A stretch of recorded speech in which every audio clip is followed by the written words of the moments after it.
regarding the fact that that school board member had already decided your case. Yes. Okay. I'm going to tell this board about that. And you feel free to identify who said what and who. While I was sitting where Mr. Byrd was sitting, Mr. Cook was sitting in the chair that's vacant over there. When the board members got up to go out, Mr. Cook stayed seated as if he wasn't going to go with the other board members. Mr. Mock, the chairman, got up and he walked between here and he leaned over to Mr. Cook and he said, "You might well come on and do all the complaining you're going to do, because we can uphold this thing." Okay. And then I turned to you and I said, "Did you hear him say that? Right here in front of me, he's saying that they're going to go ahead and fire me right here in front of me." And that's when you wrote it down on the paper. Okay. That's a conversation you heard. Did you interpret that conversation to mean that your case had already been decided before it going into executive session? Very much so. And you based that understanding on what you heard. Is that correct? Yes, sir. Okay. How does that make you feel?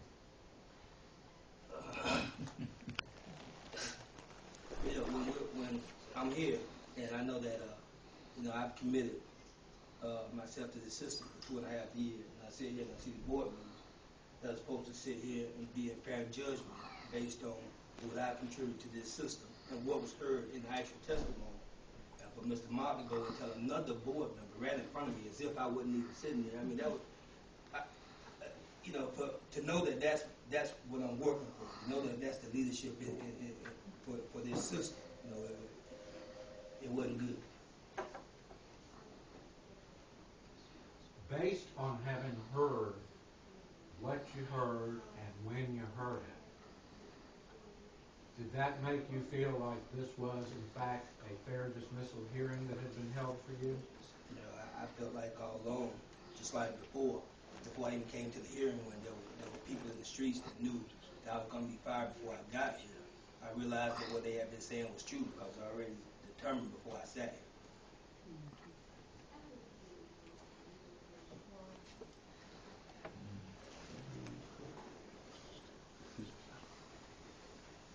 He's with the chair. I don't know what the proper thing to do here is. I mean, in my opinion, we've gone, Mr. Stiller has made a lot of argument before the board that this is a jury, and I never, I don't know what happens when a witness stands up and testifies that he heard a member of the jury say something improper. I think Mr. Mock, I know it's not the right time or necessarily, but he ought to be able to respond to that. Well, Mr. Coleman, my suggestion is to wait till Mr. Stiller completes his witnesses, Yep. and then if you wish to call Mr. Mock in rebuttal, you may do so. Is that the proper course? I mean, he's a witness and a jury member, which we have made a big... Mr. Cook was a witness and a jury member as such. I mean, the fact that he did not choose to retire with the other members is his business. So my direction would be that Mr. Stiller has a right to continue his list of witnesses, and then after he rests, then you have the right to call Mr. Mock or any other witness in rebuttal of what's been given. Is that your understanding, Mr. Stiller? So we're all just going to sit here and testify to each other? I mean, that's just senselessness. I mean, you said Mr. Cook, the only reason that nobody objects is so he won't throw a fit. That's the only reason. I mean, it just makes zero sense to accuse, if he's going to be on the tribunal that is the finder of fact in this case, can we accuse him of saying improper things and then just let that be part of the record, and then we have to call him? Do you call a jury member as a witness? Well, now I'll be happy to respond.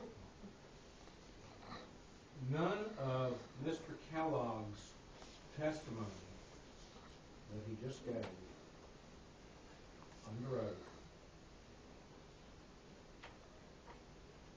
was given due to anything Mr. Kellogg did or did not do, or that Mr. Byrd did or did not do. Mr. Kellogg, as a witness, he's testified as to what he heard, and unfortunately, Mr. Coleman stuck with it. Oh, No one suggested that the conversation testified to, in fact, occur.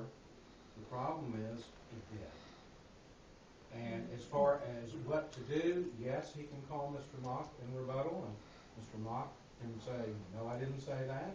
And Mr. Mock can say, yes, I did. Procedurally,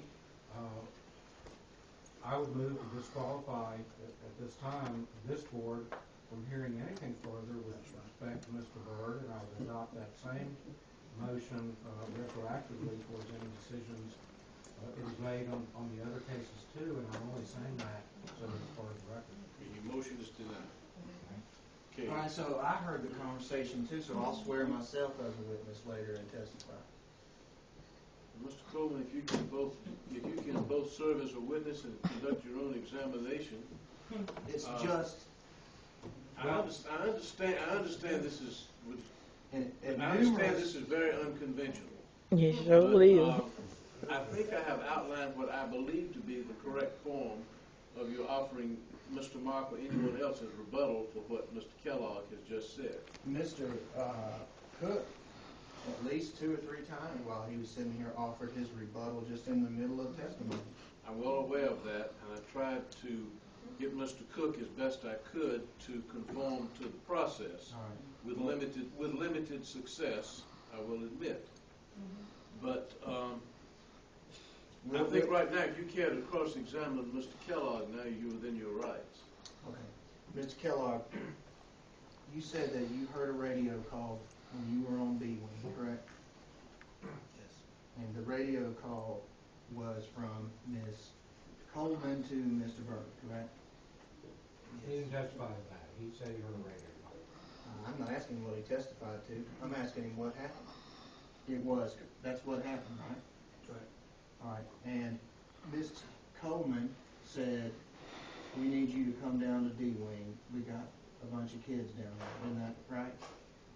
Now, I can't recall what she said specifically when she called. She asked you to come to D-Wing?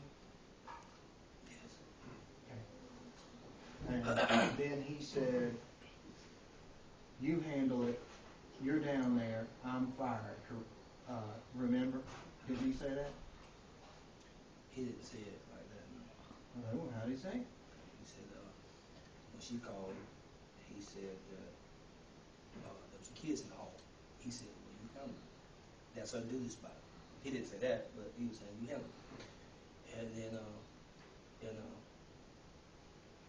after that, he did say, we're fired, and he said, let's go. To me, to Coach Joe. So at the same time he was saying that, we were moving down the hall. He said, I'm fired. You ladies handle it. No. Didn't he?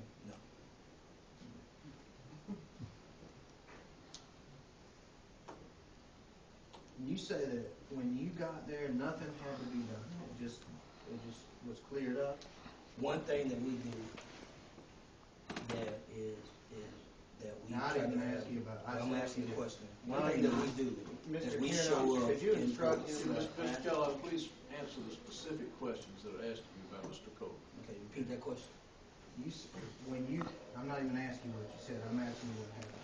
When you showed up, the hallway cleared up. Right. And you were with Mr. Byrd prior to this? You said you arrived with him. Does that mean you were with him before? I don't understand. Were you with him when the call was made? Yeah, I said that. You were with him. All right, so were you in his office or where were you? We were at the top of B, outside the